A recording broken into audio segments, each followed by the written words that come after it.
The following program is brought to you by our Patreon supporters. You can request podcast topics, enjoy exclusive RPG and video content, and more. Even just $1 a month gets you gameplay episodes a week early and makes you officially cool. Just like our trash elite, Rob, and a guy from Ohio, DG, Drake Starstorm, Thomas Austin Jr., Destrucity, KTL, Passion Killer, 7-Eleven, and Kitty Holbrook.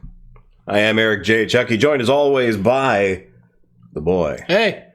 This is the Two Nerds Podcast, and today we are talking about two of the most popular movies in the country right now, Superman and The Fantastic Four: First Steps. But before we get into that, probably rather briefly, let's talk about what's crumping. What's been crumping with you, my guy? Aside from these two movies, not much. You haven't crumped a single thing. Well, not much I haven't already spoken about on the podcast. All right, maybe you should get a new hobby. I'm thinking about it, actually, yeah. Yeah? I was considering trying to find a new series to watch or something. There was something you were telling me about recently that seemed kind of intriguing, that you've been seeing in short form clips for a little while now. Oh, yeah. YouTube has started doing this thing. Mostly what I do is I watch a lot of YouTube. I'm on this platform with you people a lot. And I watch a lot of YouTube Shorts. And YouTube Shorts, at least my algorithm, likes to show me pieces of a movie all chopped up. And the comments on those pieces of a movie have slowly become like a little movie club where we're all like, hey guys, good to see you again. It's the King's Speech this week, is it? I think I've seen 70% of the Green Book, 30 to 45% of a King's Speech. It's on to a new movie yet. I don't remember what movie, because that just started today. That's fun. That's a fun way to do things. Yeah, they're not going on my movie homework because I haven't actually seen the movies, but it's fun.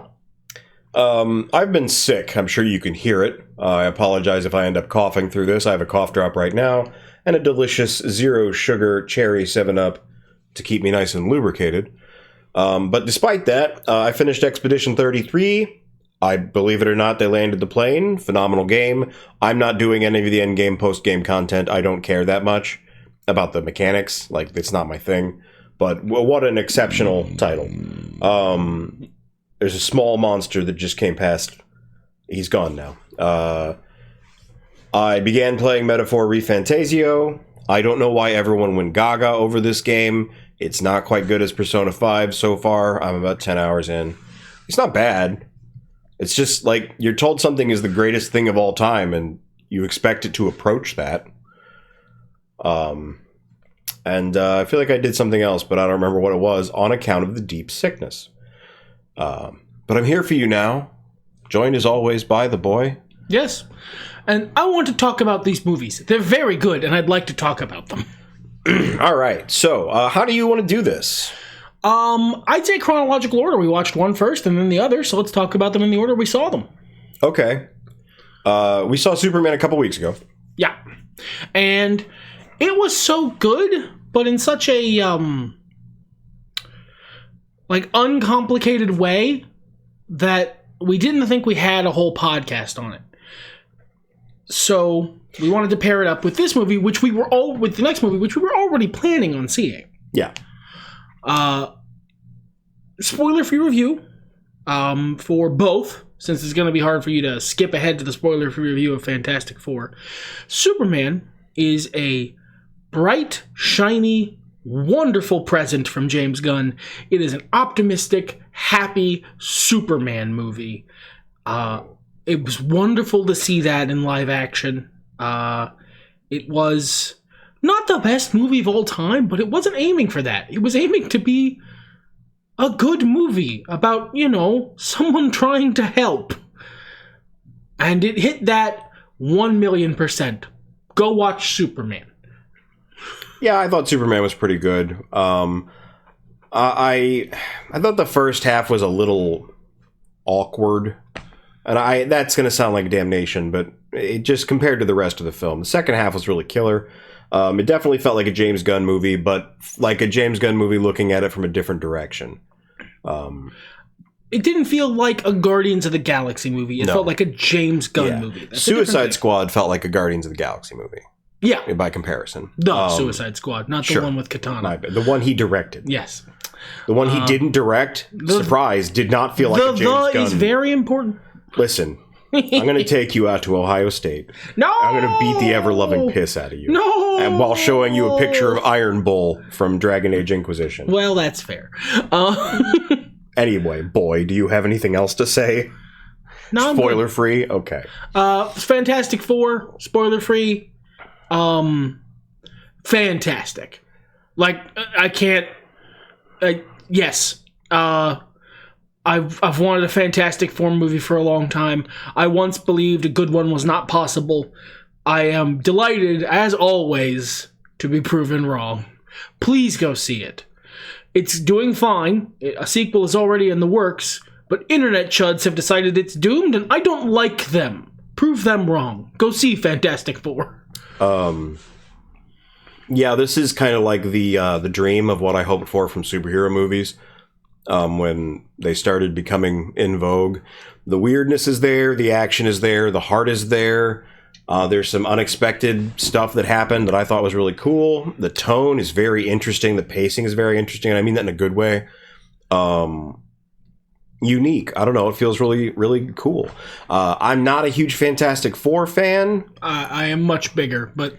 This really didn't do much to change my mind, although I am coming around on Reed Richards. I feel like this portrayal is perhaps the most humanized I've seen the character, while still maintaining all of the things that are Reed Richards. Solid film, and incredibly solid. Maybe one of my favorite Marvel films, but that might be recency bias talking. So, now we've got the spoiler-free review out of the way. Let's talk details on the Man of Steel. Okay, I like Zod. Not the movie, the man. Clark Kent. In his underpants up there. Yeah, he's got the underoos. That's pretty nice. This movie was a wonderful breath of fresh air. Like, in a DC universe that has been grittiness poisoned for 10 years? Longer? Even the projects I like from the DCU, the Suicide Squad and Peacemaker, I love those, but they are grittiness poisoned. They are, a lot of them are, if funny, dour and bitter about the world. Well, I think they're dark, but Peacemaker is basically such a G-list superhero, he exists in a vacuum. It doesn't matter what you do with him. And Suicide Squad is appropriately dark. Yeah, I don't think that's inappropriate. It's just true. I would say the same thing for all the Batman projects that have come out, love or hate them. They have been appropriately gritty. Batman is, when not part of the Justice League, appropriately gritty. Yeah, I like the Batman a lot. But it must be said, a very grim movie. Yeah, now where the poison comes in, I think, is in those... lesser projects, shall we say. Or the Superman-related ones. And you can, I think, go back. I believe we talked about it. Overall... Well, I thought Man of Steel had issues, but not for the reasons most of the internet did. I defended Man of Steel for years because I thought he was doing something. He wasn't doing something. I was wrong. But like Justice League, we did a podcast on that too. I watched Batman v Superman. I'm never watching that movie. And I don't blame you. Even Wonder Woman, which you really liked. It's flawed, but, I like that movie. Yeah, I haven't seen 84, and I might at some point. But, nah. It really, the grittiness poison, the trying to bring it into the universe of the Dark Knight. Line with that. Mm-hmm. Not great. This is not that. This is a ray of sunshine of a movie. This movie is hopeful. And if there's one thing a Superman movie should be, it's hopeful. Yeah. It wasn't my favorite Lex. That's another criticism I can land against it. But I think it was incredibly faithful to a very common interpretation of Lex as a character. I like a Lex that's a bit more forgivable. I like a Lex that's in control and calm. I like my Lex to be closer to Kingpin.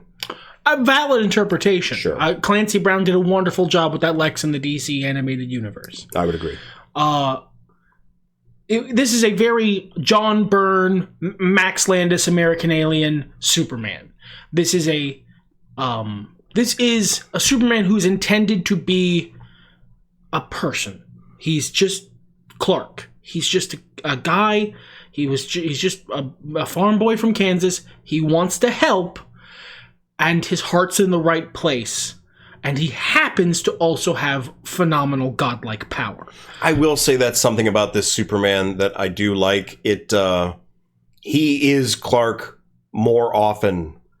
It's not the stark contrast between, let's use for example, Batman and Bruce Wayne.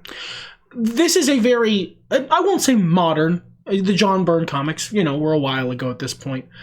This is a very specific interpretation of the character. Superman, in this version of the character, and this is not new to this movie, but it is, very, I think it's maybe new to cinema. Superman is the character. Superman is an outfit he puts on to put people at ease.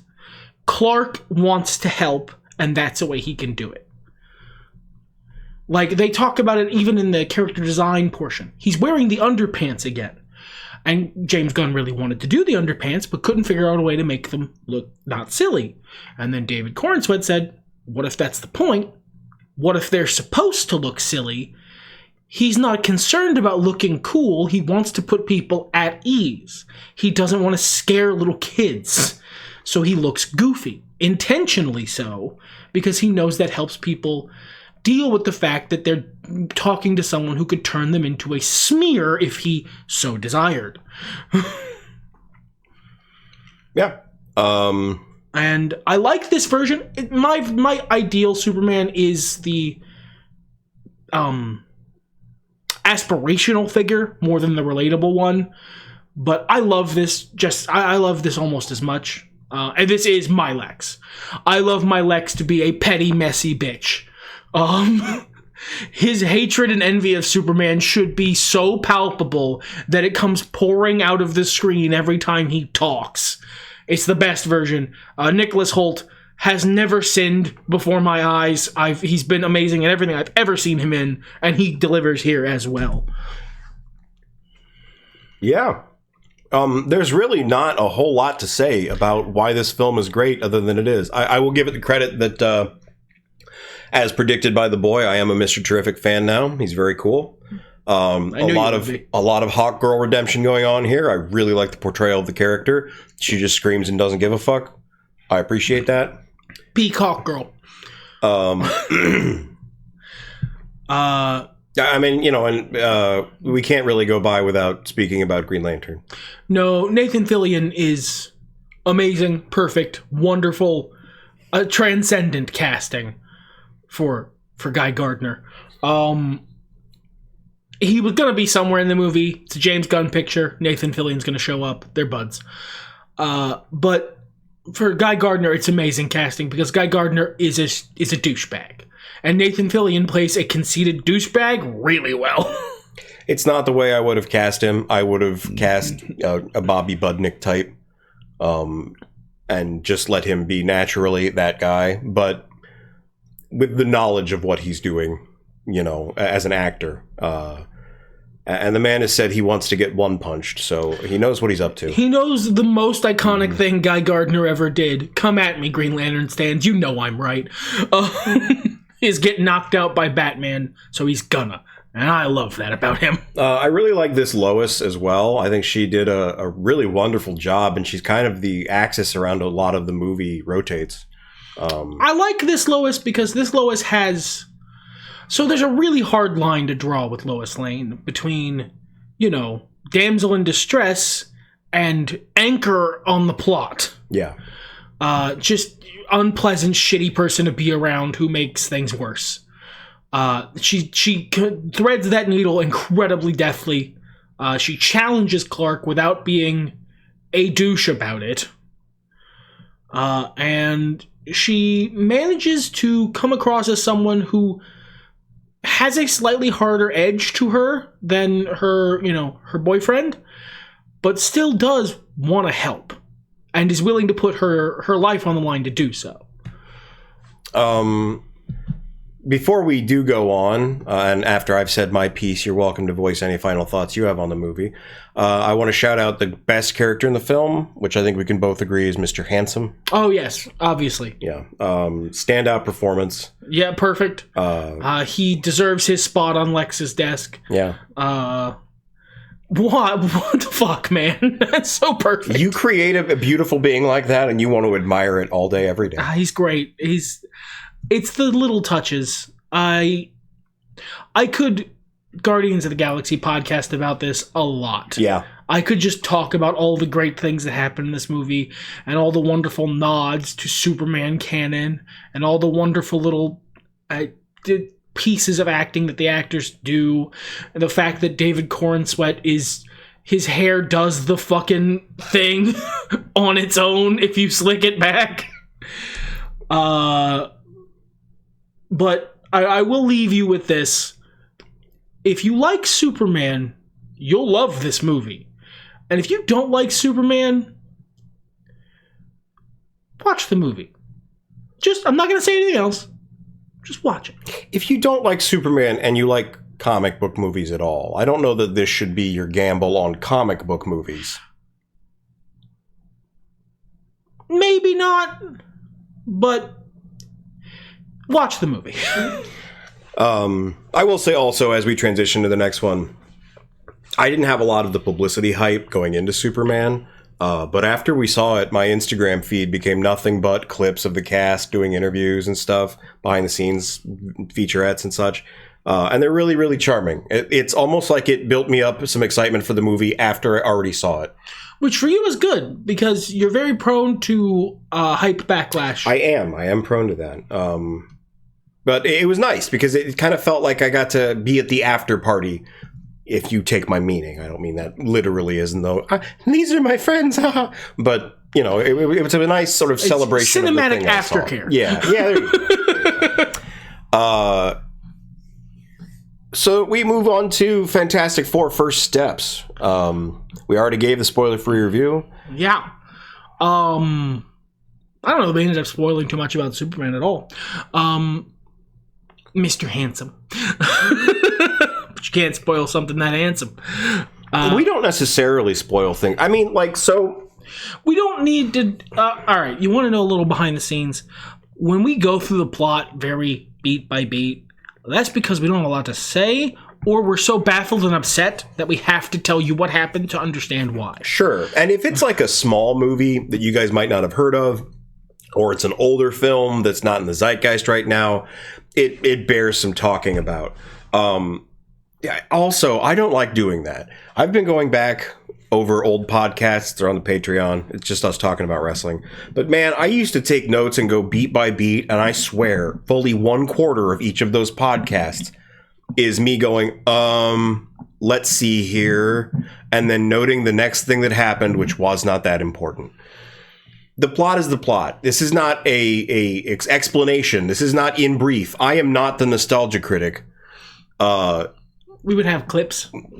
We're just giving you our thoughts on the film. And my thoughts on the film are, I win, you guys. Yeah. I win. There's there were a couple, comic book movies in the ancient days that I said I wanted to see, that I forgot I had mentioned I wanted to see, but they were ones I don't actually think I'm going to get. Of all the ones that were possible, good Fantastic Four movie was the last box I needed to check. I love the MCU. It's been a big part of my life for so long. Basically my whole adult life. And I'm going to keep watching it. I'm still invested. I'm still in. Even if a lot of people are out, if they're tired of it, that's okay. I'm still here. But if you rolled up the sidewalks on the fucking thing tomorrow, I win. I got a good Fantastic Four movie. Holy shit. Yeah. I have literally one nitpick about this film. Let's hear it. I don't think Paul Walter Hauser was very believable as Mole Man. I don't think he was very believable in the film. And my personal feelings about the guy aside, he gives me big James Corden vibes. And I was not into James Corden while everyone else was. I saw through that piece of shit. You are Sergeant Dokes to his Dexter. Yes. You can't prove it yet, but something's off. Yeah, I don't think he's like the worst person in the world. He just seems kind of fake and not even important enough to merit this guest spot. I don't know why he's here. Fun cameo. Mole Man's unlikely to be a big factor going forward. And look, the performance was fine, but while everybody else felt like, you know, when this was bigger about 10 years ago, but when they would do skits about movies and like insert one of their skit.com actors into the scene and he would be like, oh, but I didn't know about that. That's what he feels like. Yeah, it feels like he was masked in after the fact. Yeah, he was added in post by someone who wasn't really all that worried about. That's a great way of putting that. And that's it. That's my complaint. The end. We're done. This is definitely one of the best MCU movies I've ever seen. That they went on a little sci-fi jaunt in the middle of the film. It's the most Fantastic Four fucking thing that's ever happened in a Fantastic Four movie by 6 miles. In the middle of the Fantastic Four movie, they have a space adventure. A wacky Jack Kirby space adventure where they throw someone into a black hole and like have to do cool spaceship navigation shit. And when we saw Eternals, we mentioned, and you can go back and listen to the podcast, that it was Jack Kirby as fuck. But we said that while tugging on our collars and making a gritted teeth face. Ooh, that's some Jack Kirby stuff right there. This movie was Jack Kirby as fuck, parentheses lovingly. This is so beautiful. This was a... both these movies are a love letter to the Silver Age of comic books. I would agree. And... The Golden Age is obviously so far past our zeitgeist at this point that no one's getting this Golden Age movie again. But the Dark Age of comic books reigned for so long that even if you go listen to podcasts from 10 years ago, shit on the Silver Age. And that guy, me from 10 years ago who did that, was a bitch. And he was wrong. The Silver Age deserves its flowers, and I'm glad it's getting them. Yeah. Up the Batman of Zur-En-Arrh. Indeed. I really thought all the characters were portrayed really well. Johnny, I think, is the one who diverges the most from his amalgam. Johnny is the one who is, from his amalgam, from the pop cultural osmosis version of Johnny Storm. This is definitely a version of Johnny Storm. It's just a more modern one. And I don't mean that in like it's been modernized. I mean it's from more modern comics. It's more grounded. It's less the token kid sidekick of the group, or teen sidekick is a bit more accurate, or the flirty pervert. He's still, that guy in a lot of ways. He's still, a flirt and such. But he's an adult. Yes. He has emotional intelligence. Yes. Like his sister. Yes. But in a very, very different way. And I like that. And it's very important in the movie. And I like that a lot. Because Johnny is often treated as a putz. A lovable putz, but a putz. Even in the Deadpool and Wolverine movie. As portrayed by Chris Evans, he's a putz. I will put it this way. Johnny is not the comic relief. Like, the closest thing he has to a running gag is being curious if the surfboard is part of Silver Surfer. And very happy and vindicated that it is not. This is a movie where the first gag happens after the film is over. Yeah, it's not... This movie isn't quippy. If you're one of those people who talks about how all Marvel movies are nothing but quips and they deflate every emotional moment with a joke, you'll love the Fantastic Four if you go to it with an open heart, because it doesn't do that shit. No, and it is earnest. If you're a comics fan, there is early MCU levels of honoring some of the best moments from the Fantastic Four, some of the best speeches, some of the best lines. Speeches, lines, comic panels. Yeah, just really iconic stuff. they hit the fucking hits. They went out swinging. They went out like they didn't know they were going to get another movie, and they wanted to get as much of the good Fantastic Four in this movie as they could. Kudos to everybody involved. Yeah. The aesthetic especially. Yeah. This, look... pseudo period piece was so much the right call for this movie that when I saw they were doing it, because this guy showed me, because I was avoiding everything about it because I was so doomer-pilled on this fucking movie. When I saw they were going for pseudo period piece, it was the spark of hope. When the D23 hit where they announced this, I remember this very clearly. You were sitting in your chair at your computer. I was sitting across the room from you in a chair that is no longer there. And that sounded very dire. We just got a bench. And I was like, what they need to do is make it a period piece. Don't have the first villain be Doom. Tease Doom at the end. Have the first villain be someone unimportant. No, I say open with a montage of unimportant villains. The Fantastic Four is established. We don't have to do all this shit. You suggested the first villain could be Galactus, and I was like, yeah, let's get Galactus out of the way. And then maybe be able to tell other stories and bring him back later, because, you know. He's Galactus. Gallon's gonna be around. And the movie, beat for beat, did all of that stuff, and then gave me a space adventure in the middle.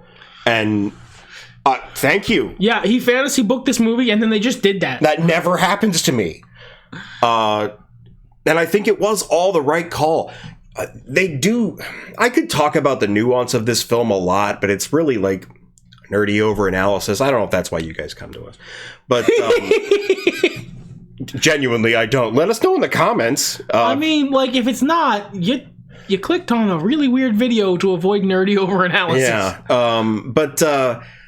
And I don't know if it's because it's under Disney, but the 1960s flair, the Reed Richards to Walt Disney comparisons one could make, I have been quietly excited, quietly bubbling for this film, because I was hoping it could be something that got me into Fantastic Four. And while I don't love them, it definitely helped a lot. I think this movie finally explained to you why I love them. I think you explained to me why you loved them, and I kind of got it. And this, more than anything, the most important thing is this performance brought me to understand Reed a lot better. I think I already got Ben Grimm ages ago. I've had Ben Grimm this whole time. He's great. The blue-eyed ever-loving thing, he shows up in this movie. Yes. I have one nitpick about this movie. It's that he doesn't like his catchphrase. I understand that. It's a very fun bit. I understand why you did it. But no, Ben loves his fucking catchphrase. It's a great place to be curmudgeonly, to have the thing be curmudgeonly. Sue is a complicated woman with a big heart. Johnny, I've never really cared for him, but he's not for me. He's just not for me. But Reed has always felt just outside my grasp, and bringing gravity and sensitivity in the performance instead of just making him like a doofy dad or a, let's call it, absent-minded professor. Leaning on those tropes so hard, bringing dimension to the character and actually getting to see that portrayed instead of spitballing about it with my compatriot here. It was the last little inch I needed. He finally stretched far enough. And I'm so happy because I've been trying to... I'm not trying to get you to love these characters, but for many, many years I have understood that you didn't fundamentally get why I love Reed Richards. And this movie did that, and if nothing else, I would love it for that. That it is, a fantastic fucking movie. I will keep using that superlative. I know it's a hacky joke. I don't care. It's true. A wonderful love letter to an age of comics that is finally getting its flowers. And beyond that, just a hopeful and happy reaffirmation of family in the Vin Dieselian sense.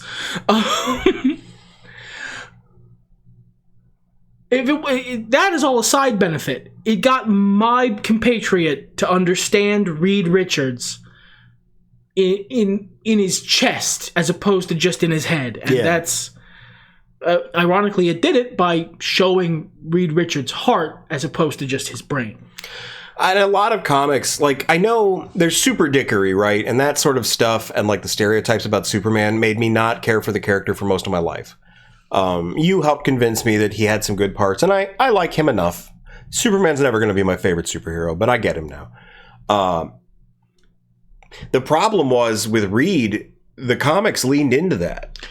In many timelines, he's just basically a straight up bad guy at this point. An incredibly well-intentioned bad guy. He has become the weirdest parallel to Doctor Doom. They are both, they're very similar people.